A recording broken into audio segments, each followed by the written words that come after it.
Hi, Bootum. So I recently uploaded a video yesterday, which was part 1 of The Walking Dead Season 7, Episode 7, titled Sing Me a Song. My part 1 video uploaded yesterday. The reason why I didn't continue is because my recording device, which is usually my phone, actually all my electronics went totally haywire with the exception of my PlayStation, which I thought was pretty funny. Like, everything I used to record usually, like my phone, my tablet, my old iPhone, even my laptop went all fritzy at one point, and I was like, okay, I'll try again tomorrow. So today is tomorrow, and so here is part 2. From where I remember, I left off when Negan asked about Carl's mother, and Carl actually told him that he had to pretty much shoot and kill his mother to prevent her from turning. And afterwards, apparently, the saviors, they gather around a furnace, which is on the factory floor. Remember, in the beginning of the episode when Negan's like, everyone gets fresh vegetables and all that stuff. Remember, they're all there at the factory floor just doing their own business there? Yeah, they're all gathered there again. This time they gathered around a furnace. And apparently, there's this guy tied to a chair, and we find out that the guy is actually Mark, the one that they were talking about with, that pretty much somewhat abandoned his duties to be with one of Negan's wives, Amber. Who I'm only guessing and assuming that, Amber and Mark were a thing before Negan. I'm only guessing they're either boyfriend or girlfriend, fiancés, or husband and wife, even. Before the whole Negan thing, and then she ended up becoming Negan's wife. Kind of like how Dwight and Sherry were. You know, Dwight and Sherry were married, and then Sherry became Negan's wife, right? That's what I think is going on with Mark and Amber. But anyway, yeah, Mark's tied to a chair next to a furnace while everyone's gathered around the furnace, and, you know,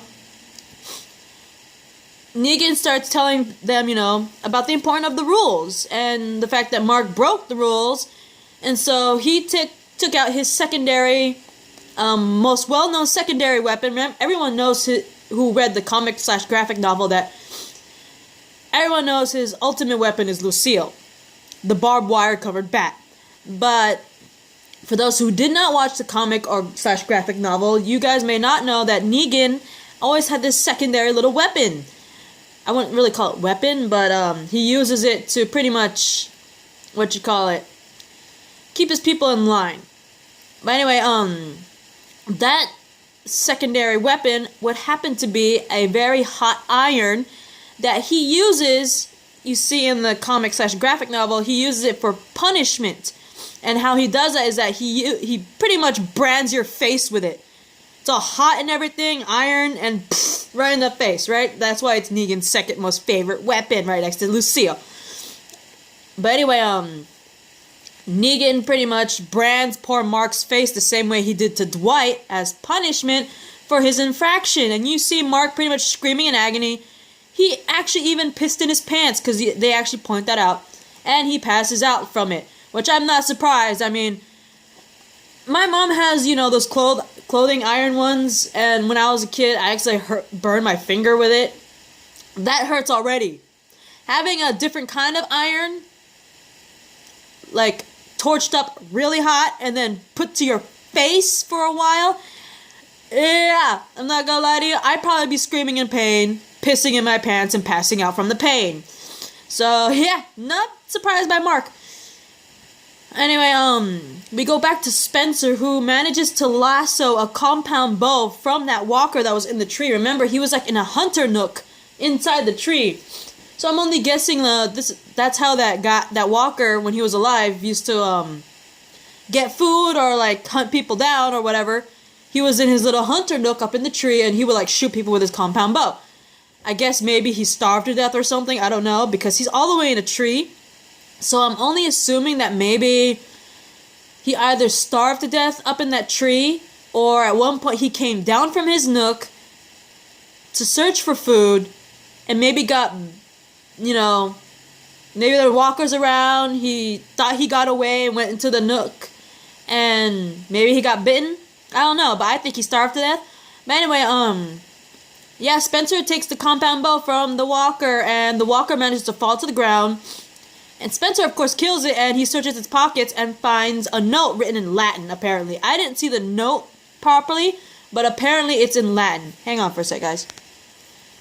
Sorry about that, guys. I got a little hungry. See my little bowl right here? Soup.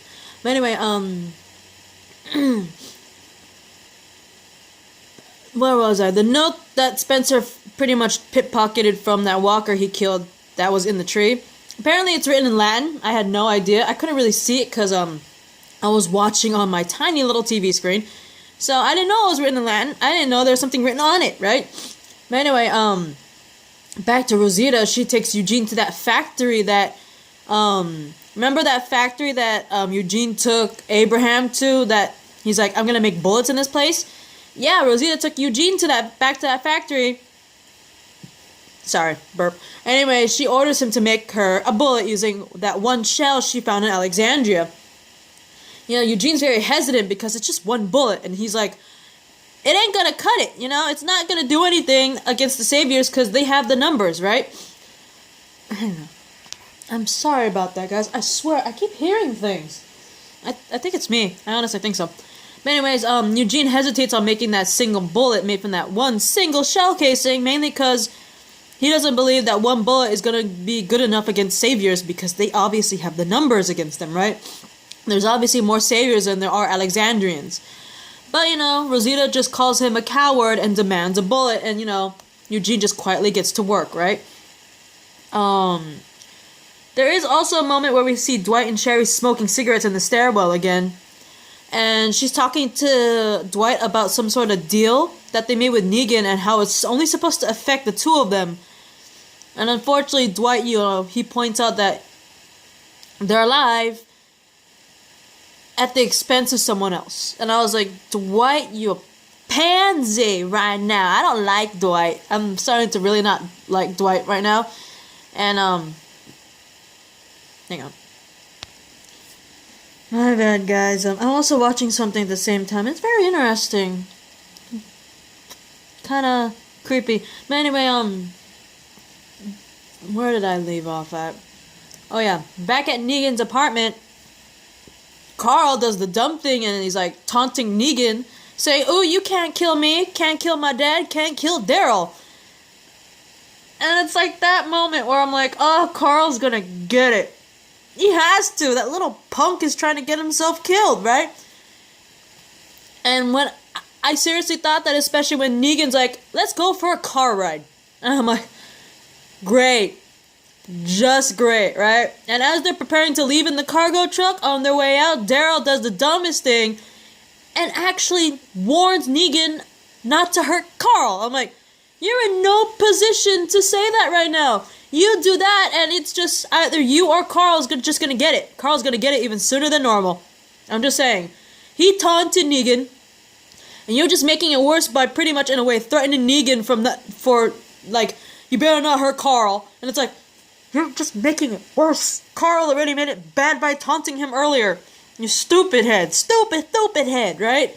And you're just gonna make it worse for yourself, the fact that you're just putting a bigger target on yourself, Daryl. It's just not right. Anyway, Negan tells Dwight to put Daryl back in his cell, and they drive off. And I thought it was pretty funny, because right after Daryl warned Negan against hurting Carl, for a brief moment, he looked up like he saw something, right? He's like, as he's like being taken away by Dwight back to his cell, he looks up at something, like he sees something, right? And for a moment, I was like, what could you possibly see? And as the cargo truck is driving away, we see what Daryl saw. Jesus was apparently hiding on top of the very same cargo truck. And that was who Daryl saw as he took a brief moment looking up. And as we see the cargo truck driving away, we see that he's no longer on top of the truck. So he's like obviously somewhere on the Savior grounds. So, yeah. Jesus is on the Savior compound.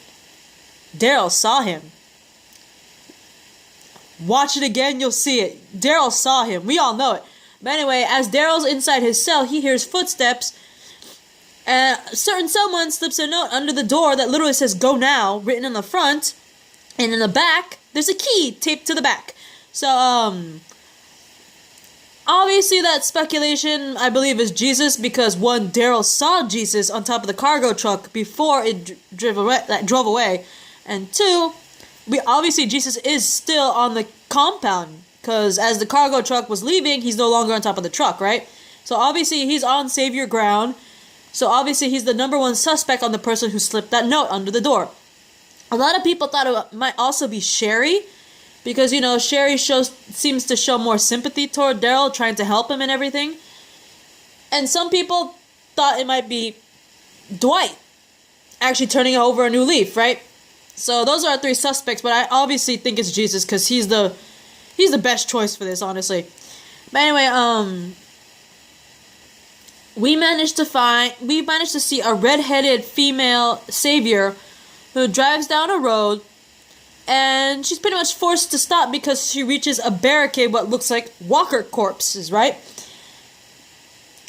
In the beginning, I didn't even know this was, in fact, the savior. I had a feeling, for sure. There's like an 80% chance I believe this person was a savior, right?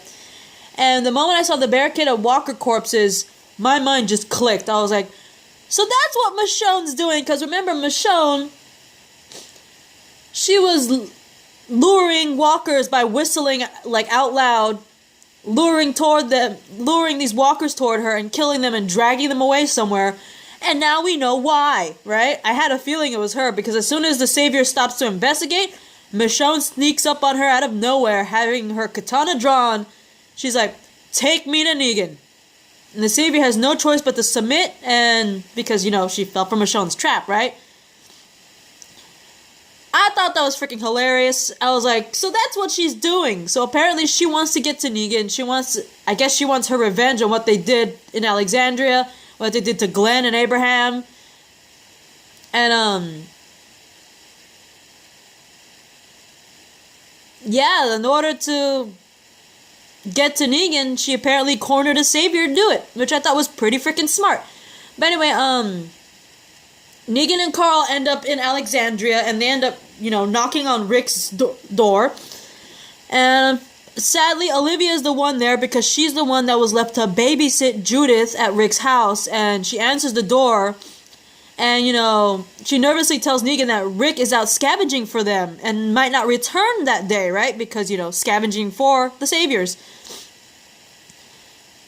I won't go into too much detail, but Olivia, man, she's got some balls going up against Negan, because Negan, he crudely proposes sexual relations with Olivia while they wait for Rick, and Olivia actually slaps him, and he laughs it off, and I was like, Olivia's got some serious kahunas to actually do that. I am not even kidding. But anyway, Negan also ends up taking a tour of Rick's house, courtesy of Carl, because he makes Carl give him the tour. And, you know, he's all enjoying it. He's all telling Carl, I enjoy the feel of the carpet on my bare feet, me shaving in his bathroom and everything, and all these beautiful conveniences like water. Unfortunately, he finds a room there, and Carl tries desperately to keep him away from this room, because that room is Judith's bedroom. And unfortunately, you know, Negan doesn't know about Judith, apparently. You would have thought that at one point he would have known, but sadly, no, he does not. And Carl's trying desperately to keep... Hang on. But yeah, unfortunately, Carl could not keep Negan away from Judith's bedroom, because the moment he opens the door and discovers her nursery, he sees Judith, he's like, oh, aren't you precious, and takes her out of her crib. And it's like, oh god, please don't do anything to the baby. That's all I ask right now, and I am currently running out of time. I'm probably most likely going to have a 2.5 video, because this is part 2. And the information I have left is not much, so it's not much to really make a part 3, so it's probably going to be 2.5. So I'll see you guys in the next video, okay?